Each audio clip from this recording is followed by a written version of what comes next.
Hello दोस्तों, कैसे हैं आप लोग। हमें उम्मीद है कि आप लोग स्वस्थ होंगे, मस्त होंगे।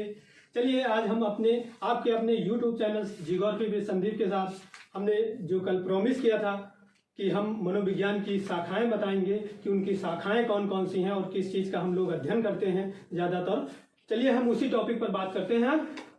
सबसे पहले आपको ये जान लेना जरूरी है कि मनोविज्ञान की शाखाएं कैसे बदली गई या कैसे उसको डिवाइड किया गया या कैसे उसे परिवर्तित किया गया। तो जब हमारे प्रसिद्ध मनोवैज्ञानिक विलियम वुंट ने 1879 को, विलियम वुंट ने 1879 को उन्होंने एक प्रयोग किया और उन्होंने एक प्रयोगशाला की स्थापना की। क्या की? प्रयोगशाला की स्थापना की। कहां पर? जर्मनी के लिप्जिंग शहर में। कहां पर? जर्मनी के लिप्जिंग शहर में। इसीलिए तभी से हमारा मनोविज्ञान एक स्वतंत्र शाखा के रूप में हर एक क्षेत्र में आज प्रगति करता जा रहा है। चलिए उसकी कुछ शाखाएं हैं इंपॉर्टेंट, उसके बारे में चर्चा करते हैं। किसी भी प्रकार की देरी न करके अपने टॉपिक पर चलते हैं। तो यहाँ पर सबसे पहले आप लोगों को दिखाई दे रहा होगा कि जो हमारी पहले हेडिंग है शिक्षण, उपयोग और शोध। कौन सी? शिक्षण, उपयोग और शोध। ये शिक्षण और उपयोग और शोध कब से स्टार्ट हुआ? जब हमारे विलियम वुंट ने 1879 को नई प्रयोगशाला की स्थापना की थी, तभी से इसको 3 क्षेत्रों में विभाजित किया गया। कितने क्षेत्रों में? 3 क्षेत्रों में। क्योंकि जब तक हम इसको विभाजित ना करते तब तक हम इसको अध्ययन सही तरीके से नहीं कर पाते। ठीक है, चलिए जैसे सबसे पहले इसको बांटा गया शिक्षण के क्षेत्र में। किस क्षेत्र में? शिक्षण के क्षेत्र में।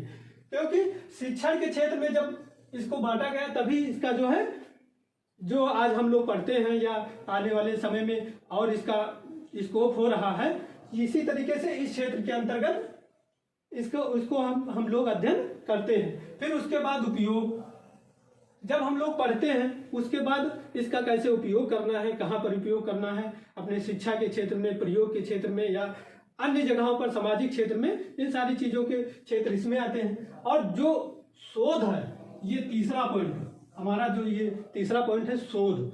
ये शोध उन जगहों, उन चीजों पर किया जाता है जो क्रिटिकल चीजें होती, जैसे आप लोगों ने शायद पढ़ा होगा कि असामान्य मनोविज्ञान, जिसे कहते हैं असामान्य मनोविज्ञान, या किसी प्रकार की कोई प्रयोग किया जाता है तो उसी तरीके से इस शोध को उसी के अंतर्गत किया जाता है। ठीक है, समझ गए आप लोग। चलिए अब आते हैं इसको, फिर जब इन चीजों को डिवाइड किया गया तो अब इसको दो क्षेत्रों में फिर डिवाइड किया गया। कितने क्षेत्रों में? 2 क्षेत्रों में डिवाइड किया गया। समझ रहे हैं आप लोग? ठीक है, चलिए सबसे पहला क्षेत्र यह है शैक्षिक क्षेत्र। कौन सा? शैक्षिक क्षेत्र। आप लोग अपने दिमाग को कंसंट्रेट करके इसको देखिएगा, क्योंकि ये आप लोगों के लिए आगे चलकर बहुत ही उपयोगी या यूजफुल होगा। ठीक है, तो पहला क्षेत्र हमारा है शिक्षा का क्षेत्र। अब शिक्षा का क्षेत्र जो है उसके अंतर्गत कौन से विषय आते हैं और किस चीज का हम अध्ययन करते हैं, ये देखिए। सबसे पहले शिक्षा के अंतर्गत जीवन अवधि मनोविज्ञान। कौन सी? जीवन अवधि मनोविज्ञान। यहां पर आप लोग कंफ्यूज मत होइएगा। ये जो आपका पॉइंट है इस पर आप लोग कंफ्यूज मत होइएगा, क्योंकि ये जो हमारा क्षेत्र है इसी का ज्यादातर हम लोग अध्ययन करते हैं। ठीक है, क्योंकि इसका अध्ययन हम लोग किस क्षेत्र में करते हैं? क्योंकि इस क्षेत्र को ही हम मनोविज्ञान को जो आज हमारी परीक्षाओं में काफी उपयोगी है और हर जगह जो है इसका उपयोग या हर एग्जाम में पूछे जाते हैं, तो ये इसी के अंतर्गत आता है। और ये जीवन अवधि आप लोग पढ़ रहे हैं, जीवन अवधि मनोविज्ञान जिसको हम बता रहे हैं, तो ये जीवन अवधि मनोविज्ञान किसको कहते हैं? बता सकते हैं आप लोग? चलिए ठीक है, हम बताते हैं। ये जीवन अवधि मनोविज्ञान, जिसे आप लोगों ने सुना होगा बाल मनोविज्ञान, या जिसे आप लोगों ने अध्ययन करने के लिए काफी मेहनत किया होगा, ये उसी मनोविज्ञान को कहा जाता है। किसको? बाल मनोविज्ञान को। समझ गए आप लोग? ये बाल मनोविज्ञान को ही जीवन अवधि विकासात्मक मनोविज्ञान कहते हैं। समझ गए? ये देखिए, फिर आगे आइए, दूसरा क्षेत्र हमारा जो है मानव प्रयोगात्मक मनोविज्ञान।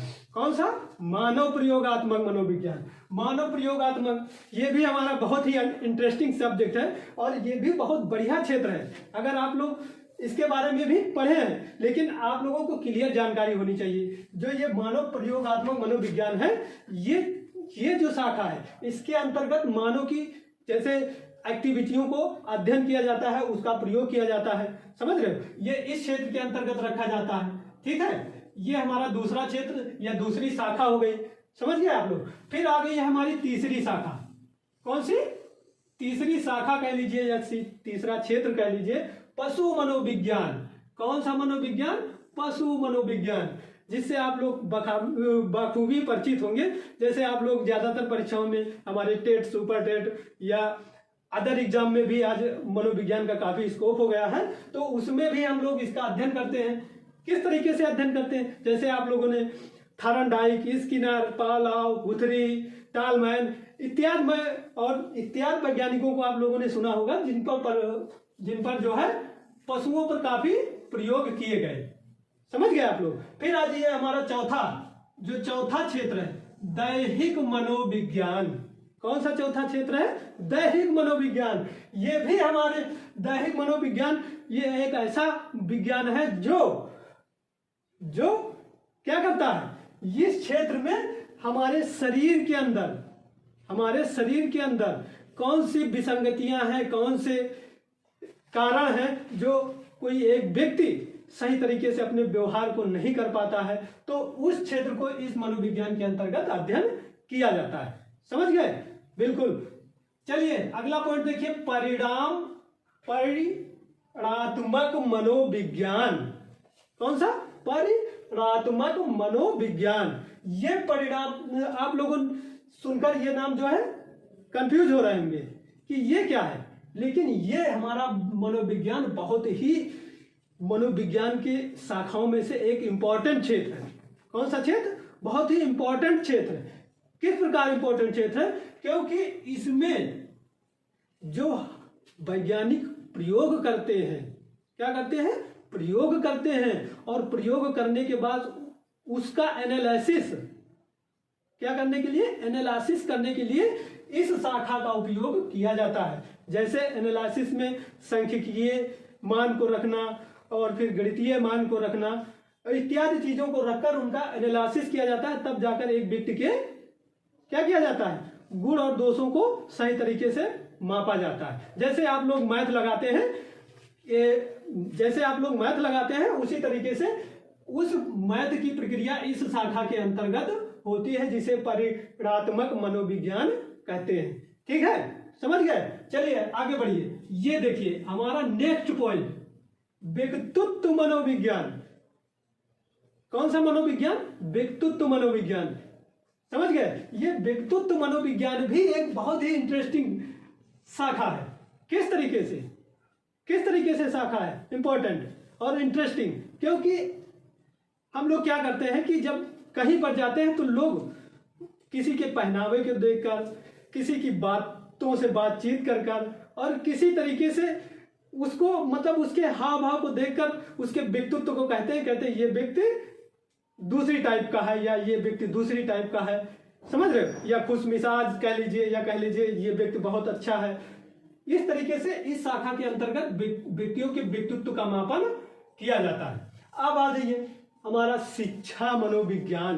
नेक्स्ट पॉइंट हमारा है शिक्षा मनोविज्ञान, जिसका हम लोग अध्ययन करते हैं। और इस शिक्षा मनोविज्ञान को हमारे विद्यालय में, हमारे यूनिवर्सिटी में, बहुत जगहों पर इसका अध्ययन किया जाता है। और इसका मनोविज्ञान का विस्तार करने के लिए इस शाखा का उपयोग किया जाता है कि आने वाले जो हमारी जनरेशन है, आने वाले लोग हैं, उन चीजों, वो लोग मनोविज्ञान के बारे में कैसे जानेंगे। तो पहले तो मनोविज्ञान क्या था, आप लोग स्वयं जानते हैं कि मनोविज्ञान एक संकुचित विषय थी और ज्यादा उसके बारे में कोई बात नहीं होती थी और परीक्षाओं में भी उसका कोई मतलब नहीं होता था। लेकिन जब से इस शाखा का निर्माण किया गया हमारी शिक्षा मनोविज्ञान का, तब से इसका स्कोप धीरे धीरे बढ़ता भी जा रहा है और लोग इससे वाकिफ भी हो रहे हैं और लोग इसको इंटरेस्टिंग सब्जेक्ट के अंतर्गत अध्ययन भी करते हैं। चलिए ठीक है, ये हमारा हो गया शिक्षा मनोविज्ञान। चलिए नेक्स्ट पॉइंट, समाज मनोविज्ञान। कौन सा मनोविज्ञान? समाज मनोविज्ञान। ये समाज मनोविज्ञान तो आप लोग इससे परिचित ही होंगे, जानते हैं कैसे परिचित होंगे? क्योंकि जब एक व्यक्ति अपने समाज में रहकर उनके सामाजिक विकास के लिए, लोगों से अट्रैक्टिव होने के लिए, लोगों से समूह में रहने के लिए या लोगों से सामुदायिक भावनाओं का विकास करने के लिए, इन सारी चीजों का जो विकास होता है वो हमारे सामाजिक मनोविज्ञान के अंतर्गत आता है और इसी के अंतर्गत अध्ययन किया जाता है। फिर आ जाइए, कौन सा पॉइंट है? संज्ञानात्मक। आप लोग गौर कीजिए, यहां पर जितनी भी शाखाएं हैं बहुत ही इंपॉर्टेंट है। क्या है? बहुत ही इंपॉर्टेंट है, क्योंकि ये जान लेना आप लोगों के लिए बहुत ही आवश्यक है। क्योंकि जब हम टेट सुपर टेट में बैठते हैं तो हमें ये तो पता रहता है कि हमारा जो टेट का पेपर होने वाला उसमें 30 क्वेश्चन पूछे जाएंगे, किसके? बाल मनोविज्ञान के। और बाकी हम लोग ज्यादातर लोग परिचित नहीं होते हैं मनोविज्ञान की, मनोविज्ञान है क्या, ठीक है। तो लेकिन आज से आप लोगों की टेंशन खत्म, जब हम आ गए हैं आपके अपने यूट्यूब चैनल पर, तो आज से आप लोगों की टेंशन खत्म, समझ रहे हैं। जो भी आप लोगों को किसी प्रकार की कोई भी जानकारी अगर मनोविज्ञान के विषय में लेना चाहते हैं या कोई भी सुझाव देना चाहते हैं तो आप अपना मैसेज जो है कमेंट बॉक्स में डाल दीजिए, कमेंट बॉक्स में डाल दीजिए। हम उसका समाधान करने के लिए ज्यादा से ज्यादा कोशिश करेंगे कि हमारे जो मित्र हैं उन तक ये मनोविज्ञान के विषय में काफी जानकारी प्राप्त हो सके, ठीक है। तो ये हमारा जो हम बात कर रहे थे संज्ञानात्मक मनोविज्ञान। कौन सा मनोविज्ञान? संज्ञानात्मक मनोविज्ञान। ये संज्ञानात्मक मनोविज्ञान एक व्यक्ति के लिए क्या है? एक व्यक्ति के लिए बहुत ही इंपॉर्टेंट है। अब आप लोग पूछेंगे सर जी कैसे? तो ये इंपॉर्टेंट क्यों है? क्योंकि इसके द्वारा व्यक्ति के अंदर, इसके द्वारा क्या होता है?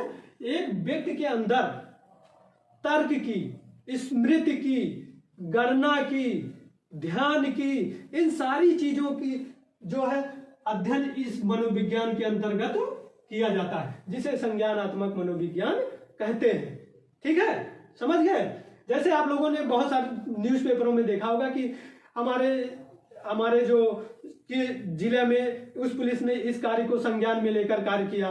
तो संज्ञान का मतलब यही होता है कि उस पर तर्क करना या पूर्वी घटनाओं से उसको जोड़ना या उस पर विचार करना, उसको एकाग्र होकर उस पर एनालिसिस करना, ये सारी चीजें इसी संज्ञानात्मक मनोविज्ञान के अंतर्गत आती हैं। अब आ जाइए, अगला पॉइंट है असमान मनोविज्ञान। कौन सा मनोविज्ञान?